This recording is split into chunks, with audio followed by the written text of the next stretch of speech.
Welcome to the Ben Daniel Podcast, where we're calling a spade a spade. Great to be here with you guys today. Put it in writing. Consider it set in stone. If Caitlin Clark is playing on CBS, if Caitlin Clark is playing on ABC, if Caitlin Clark is playing on ESPN, ESPN2, it is a no-brainer that when it comes to an average amount of people that are going to be watching these games, the base number is going to be 1.5 million. Everybody else throws parties. For Caitlin Clark, the base that we start at is 1.5. CBS, ABC, ESPN, she's that box office. This has come to be something we expect at this point. While other franchises might do backflips, at this point, Caitlin Clark, this is just another day at the office. That's how tremendous this player is. That's how much she has captivated the audience, and she's captured the imagination of the audience. When it comes to average viewership, another thing we can set in stone, another thing we can write into law at this point. When it comes to a peak number, 2.0 million and up is what we're dealing with. We have a base of 1.5 million always tuning in. We have a peak of 2.0 million always tuning in. That's the base. Depending on who we play, depending on what fans have scheduled in their day, those numbers might rise, but those numbers will never drop. And this past weekend was very much of the same. The Las Vegas Aces versus the Indiana Fever, the third most watched WNBA regular season game ever on ESPN, with 1.7 million average viewers and a peak of 2.2 million average viewers. These numbers are, this is what the WNBA would be doing.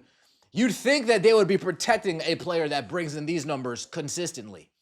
You would think that they would be going out of their way to make sure the player that brings in these numbers every single time they're featured on national TV, they would be doing what they can to protect her. But instead, they do the opposite. Instead, they put their eggs in all the other baskets when they need to be putting their eggs in this basket. 52% up versus last year's WNBA on ESPN regular season average. WNBA Countdown is averaging 443 viewers, which is up 33% compared to last year. WNBA coverage across ESPN is up 14% from last season. Folks, these are numbers that the WNBA Finals were occasionally bringing in. These are the numbers that the WNBA Finals were occasionally bringing in. Look at this. This past year's WNBA Finals was the most watched series in 25 years, averaging 1.6 million viewers. The WNBA Finals last year averaged what Caitlin Clark brings in on a random Sunday afternoon. Wait until this team gets into the playoffs. Wait until this team is playing on prime time with Caitlin Clark. We have not seen anything yet. We have not seen anything yet. And this is with Caitlin Clark having a bad game. This is with the Las Vegas Aces taking it home in the fourth quarter. People still hung out. People still stood with their team and watched to the end. Indiana Fever, Caitlin Clark continue to be the biggest draw in the WNBA. It's unfortunate that the WNBA is too busy propping up false prophets, as you would say. But we also got something else today. Ratings that we have been dying to see. Ratings that we have been searching high and low for finally came out today. Last week's CBS games finally dropped.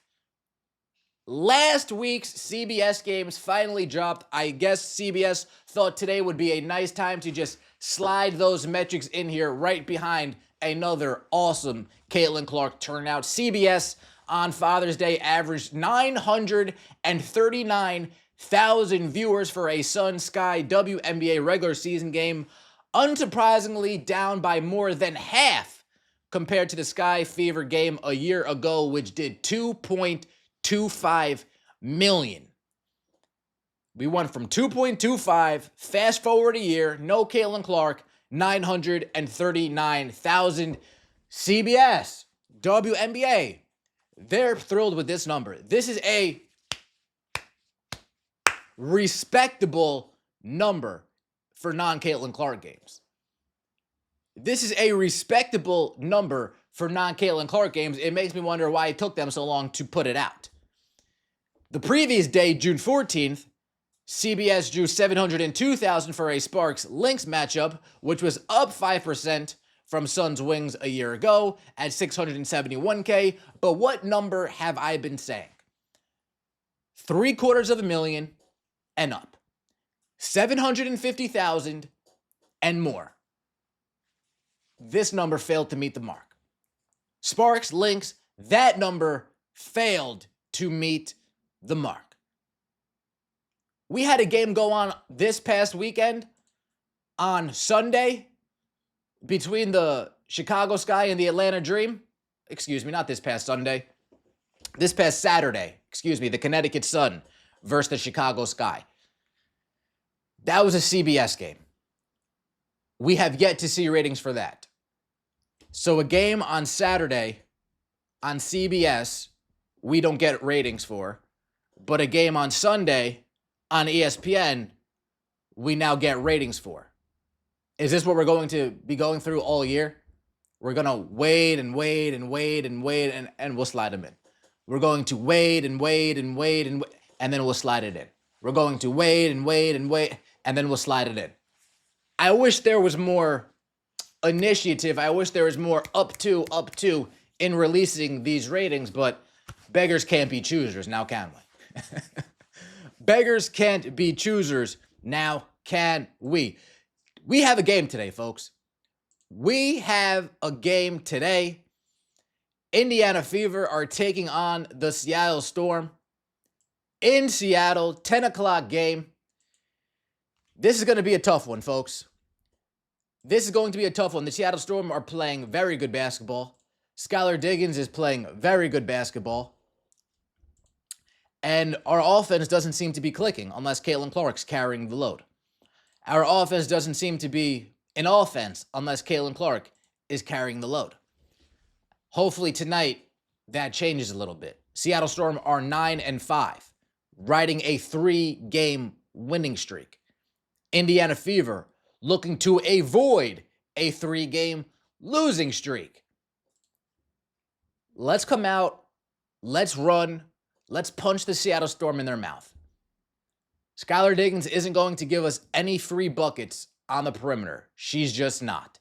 Onyeka Ogwumike, she's not going to be giving us any free buckets on the interior. She's not. Ezi Magbor, she's not.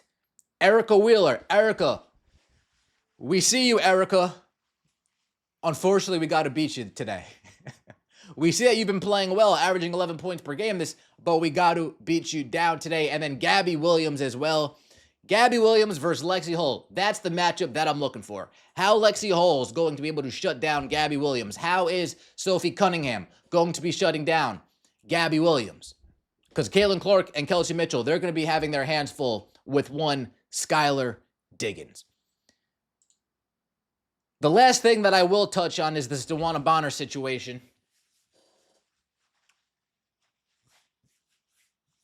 Either retire or get traded. That's where I'm at with it. Retire or get traded. Retire so we can get some money back to go out and sign somebody. We get a free open roster spot. Or get traded. And if I'm thinking that she's getting shopped right now, that's why she hasn't been with the team. She might not be happy with the situation, whatever the case may be. She's getting shopped. Maybe she wants to go to the Mercury to play with Alyssa Thomas. That would make sense. Well, then the Indiana Fever have a few decisions that they need to make.